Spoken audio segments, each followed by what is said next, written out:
Hey guys, welcome back to the channel and welcome back to the open mic night with me, LP.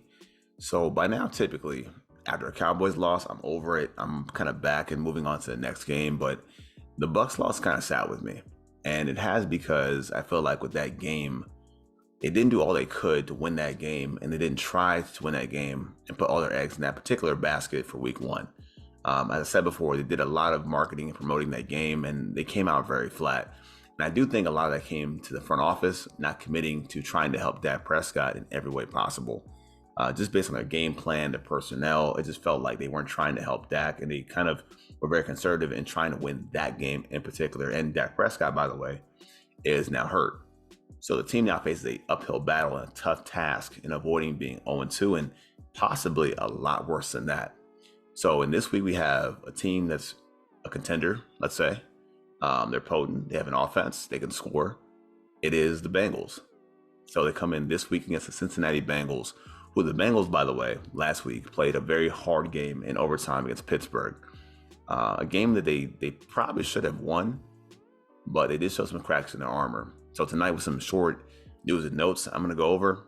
I'm going to preview with you guys Cowboys versus Bengals. And also, if you guys like the content, like the style of content, the relaxed, mellow, just off the cuff content, hit that like button, hit that sub button, and share it out there with Cowboys Nation. Now, starting us off is the Cowboys defense against the Bengals offense. So the Bengals offense, like I said last week, they had a bit of an issue with protection and blocking for Joe Burrow. The Bengals O-line was an issue last year as well, but they were very aggressive in shopping and spending to acquire new pieces. But those new pieces have taken time to acclimate themselves, and it showed up last week with their protection against Pittsburgh and their pass rush, namely against J.J. Watt. And for that purpose, I love Micah Parsons in this game. Micah is that guy. He's that dude. I think Micah is a top 5 player in this league right now. No matter where you want to place him at, offense, defense, does not matter. I think he's a top 5 player right now. So for that, in this game, I love him because he can be inside, outside, over the center, over the guard, outside in the C gap. So it's so many things that Micah Parsons can do to impact this game. And you talk about the new guys for the Bengals. It's guys that we know as well. So they have Alex Kappa playing guard, but they also have Lyle Collins, who was talked about by the Cowboys this week, that being Jerry Jones, and especially Tank Lawrence, who called him out by name and saying that, hey, he'll send Micah out there. Even Tank might be out there. And, you know, you love the bravado in some ways because this team has to find an identity right now. Yeah, I mean that right now. They must find an identity, a purpose, a principle right now. But with that said, in this matchup, you'd like Tank out there as well because Tank can line up over the guard. So Tank could actually be very effective in this game playing inside over Alex Kappa. And we have a new group of offensive linemen and learning how to play together. You also want to see how they communicate their protections up front. And Micah is that kind of guy that can jam your protections based on wherever he lines up. He's very fluid before the snap, after the snap, even coming downhill at you when you know he's coming. It's a lot that he can produce to give these guys a hard time and blocking up front for Joe Burrow. So in that matchup against the Cowboys D-line, if you will, against the Bengals O-line, you'd love to see Micah Parsons in this matchup. And so where I have some concerns would be the playmakers, the skill guys. Much like last week with Leonard Fournette, you have Joe Mixon, who Joe Mixon, I think, is very reminiscent of Leonard Fournette. He's a bigger running back with some good speed, not the best hands. But if you allow him to get going, get ahead of steam on the edges at the tackles, you may have problems. So the Cowboys have to be able to hold up their end in their gaps, in their assignments. And I think they can limit Joe Mixon as a runner in the running game against the Bengals. However, they're going to be without Jaron Kearse, who's out with the MCL sprain, who's typically the big nickel linebacker down in the box, stopping the run. So we have to find out who fills that void, who has that role occupied in this game, because stopping this running game, it's going to be one of those things that's going to get on your nerves if you can't handle it early. So you want them to be able to stop the run and force the Bengals to be more one-dimensional as soon as possible. And then, of course, with the Bengals, it's about their pass catchers, their receivers.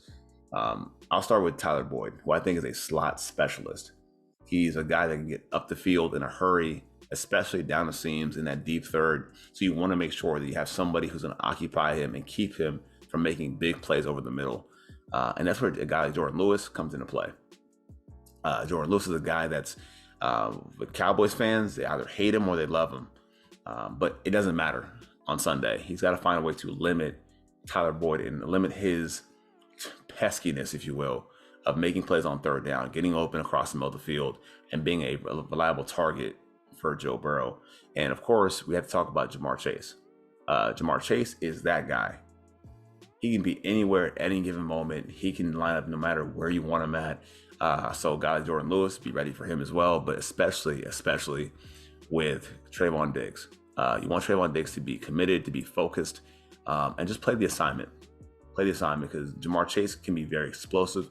He can score from anywhere on the field, whether it's from a screen play, a quick slant. The guy can take off and go. So the Cowboys have to be able to occupy where he is, or be accountable to where he is, and make sure to tackle after the catch. If he gets the ball in his hands, bring him down at the ground as fast as you can, because he can take off and take it for 60 or 70 at any given spot. And with that also said, the Cowboys and Dan Quinn have got to find a way to make Joe Burrow uncomfortable. Get him off his spot, get him uncomfortable, keep all eyes you can on Ja'Marr Chase, whether it's bracketing him with a receiver, a safety, just keep an eye on him at all times. Now we have the Cowboys offense versus the Bengals defense. First off, in my quick thoughts, I think this Cowboys offensive line can have success in this game against the Bengals front, especially in the running game if they so choose. Tyler Smith, who started last week at left tackle, the first round pick from Tulsa, a lot's been said about him, a lot of praise, and he earns it. He earns his praise.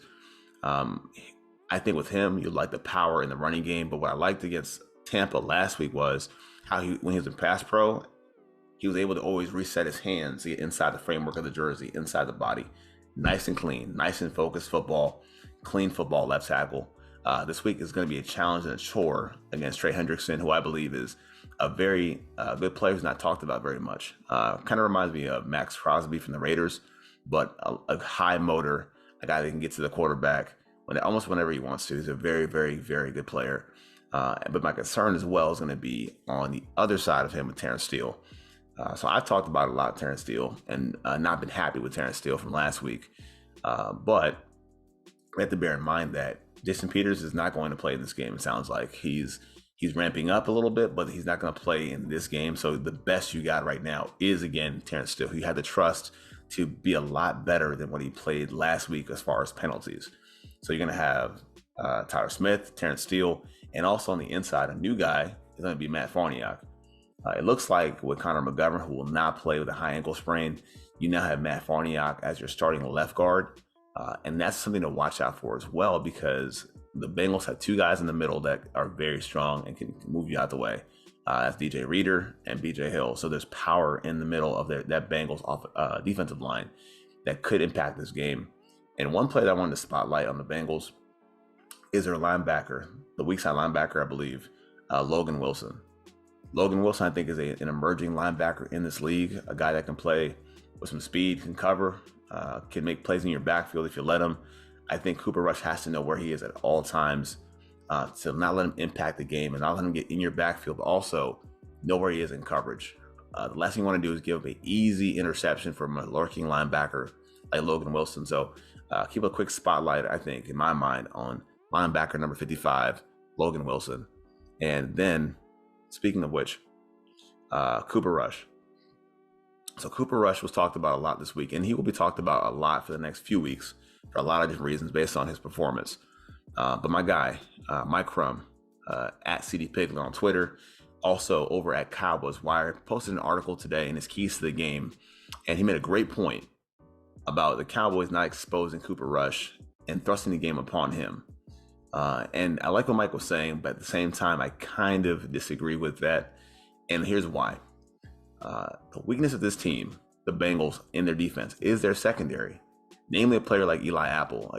Eli Apple, who we all know about. Eli Apple is a player who has talent, but when things get thick, he tends to grab a lot and commit a lot of bad penalties. And I think for a team like the Cowboys, who are desperate for offense, who need to score, you want to have this guy commit to making bad mistakes. You want to see an opportunity deep down the field given to them by Eli Apple and even maybe Chidobe Awuzie. I think that's the key element to attack this team, is to go after them deep in their secondary against these subpar, well, at least Eli Apple, perhaps a subpar corner. And then it also looks like you won't see Michael Gallup, who's still coming back from the ACL injury last year, who is probably, I think, doubtful at this point. He did practice in a limited fashion, but I'm pretty sure will be doubtful and not play on Sunday. But that brings me to my next point, is CeeDee Lamb. With CeeDee Lamb, he's got to be that guy. He's got to emerge and be that guy that you expect him to be. And there's no other way around it. And there's been a lot of talk about CeeDee Lamb from the fans, the ownership, that he has to show them he's a number one guy.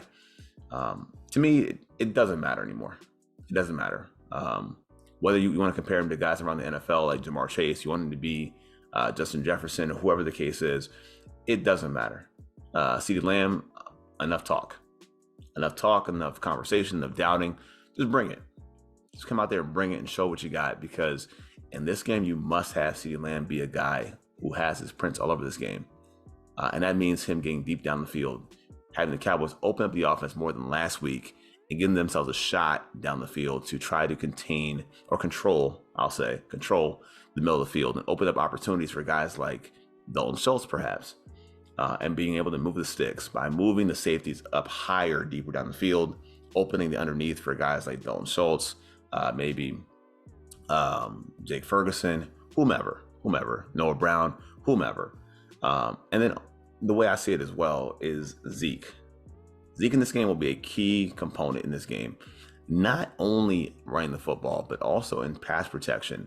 And I know I've been a very high proponent of Tony Pollard, saying Tony's a good pass blocker. It didn't show up last week, and this team has to do what works. They have to do what's going to be effective to win this game.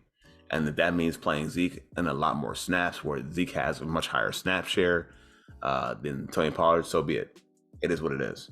You may limit some of your explosive potential, but also, again, you can also play Tony outside in the slot too, again, both on the field. But let Zeke be that primary pass protector on third down, and let Zeke do what he does best, as a protector at least, being able to help Cooper Rush in any way possible. And as I said before, I think the key to this game for Dallas is to open up the passing attack, allow them to take more shots down the field. And the way you're going to kind of know early on what the plan is, it's going to depend on who's active on the sideline for game day. Now, I think the indicator for that is going to be, do you see Jalen Tolbert, the third round rookie draft pick from South Alabama? Do you see Jalen Tolbert on the field, active in uniform? If you see Jalen Tolbert, I think that's a great sign for the passing game and what they plan on doing to try to keep up with this Bengals offense and score points. So keep an eye on that. Like I said, the game's at 4:25, so by 3 p.m. Eastern time, take a look at the inactives, because that'll tell you a lot about who's playing, what the plan is, and how they're going to have their plan to attack this Bengals secondary. And one other note, and normally I don't talk about special teams. Normally when I preview a game, it's offense, defense, keep it nice and simple. But I feel like in this game, I had to talk about Bones Fossil and the special teams unit. And I'll tell you exactly why. So I said on Twitter, in this game, Bones Fossil will be an absolute menace. And I think the reason why is that this team, these coaches, especially these coaches, are going to have a renewed sense of focus and urgency like any other to perform and to do their jobs at the best way possible. And for Coach Fossil, he's going to be very aggressive, whether that's punt blocks, fakes, trying to angle kicks. I think he's going to do all that he can to give this team a shot in the arm to win this game. So he's going to be very aggressive. You may get a penalty here and there, but they're going to be very aggressive in trying to win this game with their coaching staff. And that goes to Fossil, that goes to Kellen Moore, that goes to, you would hope, McCarthy, but Dan Quinn especially. So I see this team being very aggressive and very pointed in what they're trying to do to win this game, and clawing and fighting to win this game, in my opinion. Now, I think there's been a lot of pressure on the coaching staff. Not somebody like Dan Quinn. Dan Quinn has been a great thing for this team. He's been the best thing they've got going from a coaching perspective, from a leadership perspective. He's probably one of the best things about this team. and just how he works with his defense, especially Michael Parsons. McCarthy talked about McCarthy this week, not knowing the verbiage of the offense, not knowing a lot of what goes on in his offense. And McCarthy always kind of defers the blame to anybody anyway, and not trying to be accountable. So I feel like there's going to be a renewed focus this week on trying to be involved, be intentional, be purposeful in trying to attack this team, game plan, have a strategy that works. And if it doesn't work early, they're going to adjust from it and grow from it. Just my take on that. I think they're going to be a lot better with their coaches, which leads into my final predictions for this game.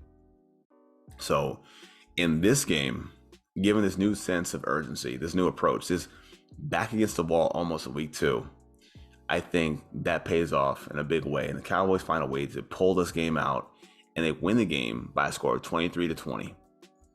And for my player of the game, based on what you expect from him, because I'll be honest, it could be Micah every week. Micah's a great player. Micah could rack up 2-3 sacks almost every week falling out of bed. But I will say the player of the game today will be, or Sunday will be, Cooper Rush. Based on what we think about him, I'm not saying he's going to light the board on fire, but he'll be efficient, effective, and good enough. So I say Cooper Rush is your player of the game with, let's say, 240 yards, 2 touchdowns, and no picks. Just mistake-free, clean football, just driving the bus, and that's enough for player of the game. So Cowboys win, 23-20, player of the game. Cooper Rush and the Cowboys coaching staff are locked in and focused. Those are my takes on Cowboys, Bengals. Let me know your thoughts in the comment section. Once again, I'm LP Cruz here on the Open Mic Night, and thank you for watching. My bad, I'm a little bit sick, but I'm making it with you guys. But thanks for watching, and as always, Cowboys up. Peace.